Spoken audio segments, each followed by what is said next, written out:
So here we go, talking about something else that's been repeated over and over. And it's spoken with like scriptural factuality. People say it like it's an absolute proven certainty. Um, and I don't think people understand fully what they're saying and repeating when they say both parties are bad. Now, I'm sure you've heard this online. I'm sure you've heard this at the dinner table or in a barbershop or in your car or in your group chat. And every political conversation that happens, someone goes there and then the conversation goes nowhere. Because let's be honest, this line feels right, but it's far more emotion than fact. It's a cry of frustration more than a statement of reality because the truth is neither party is working for us. I, as a person who used to be a registered Democrat, will admit that, as I am now an independent. Neither party is actively taking our interest into account. The problem is one party is actively working against us. And that is a very distinct difference. That's the part that people don't want to sit with because, again, it requires nuance and people would rather deal in absolutes. One party will over and over again disappoint you. That is a fact. The other party, however, puts your life in danger. See how those aren't the same? Yep. One party, like recently, folds under pressure over and over again, showing a kind of cowardly weakness. The other applies that pressure that causes them to fold, and they apply that pressure with the purpose, and that is to take from you. One party leaves you utterly frustrated.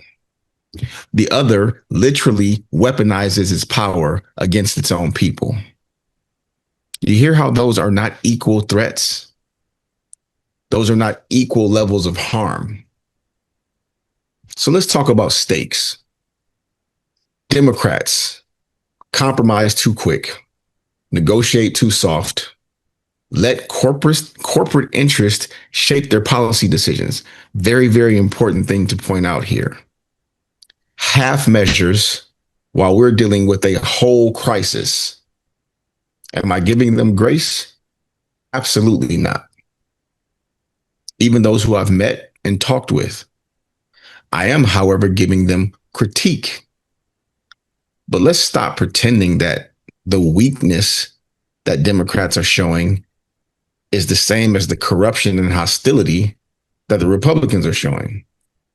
Failure to deliver on promises is not the same as your promises being designed to harm me. Inaction is not the same as intentional oppression. Cowardice, not the same as cruelty. Again, very distinct and easy to point out differences. The Republican agenda, not very confusing.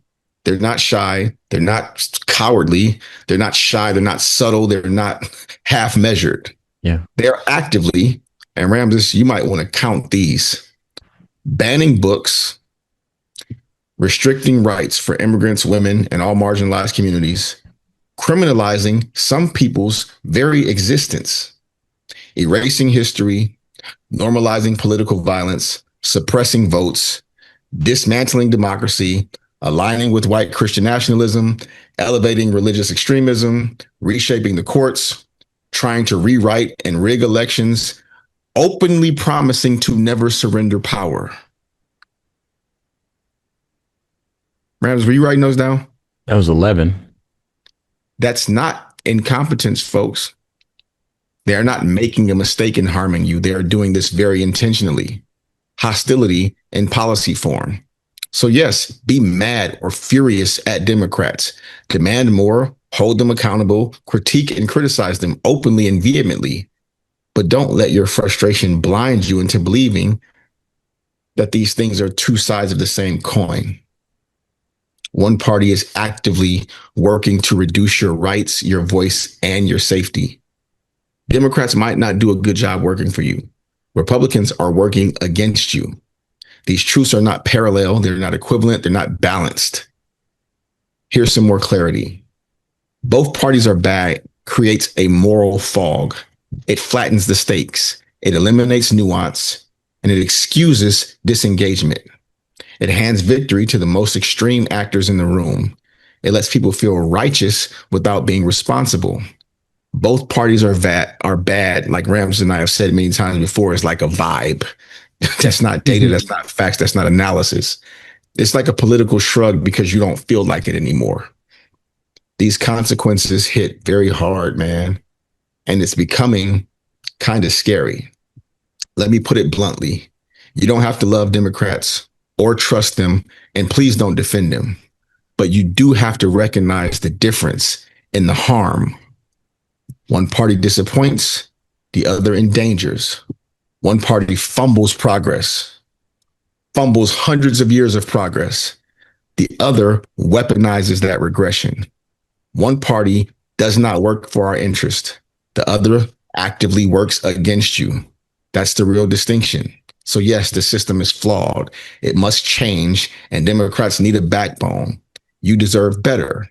But pretending both parties are equally harmful will not protect you, will not empower you, will not liberate you, and will not save you. In the real world, in this moment, in this climate, neither party is working for us is true. But for the 100th time, one party is actively working against us. Know the difference. Do not be neutral. Do not be naive.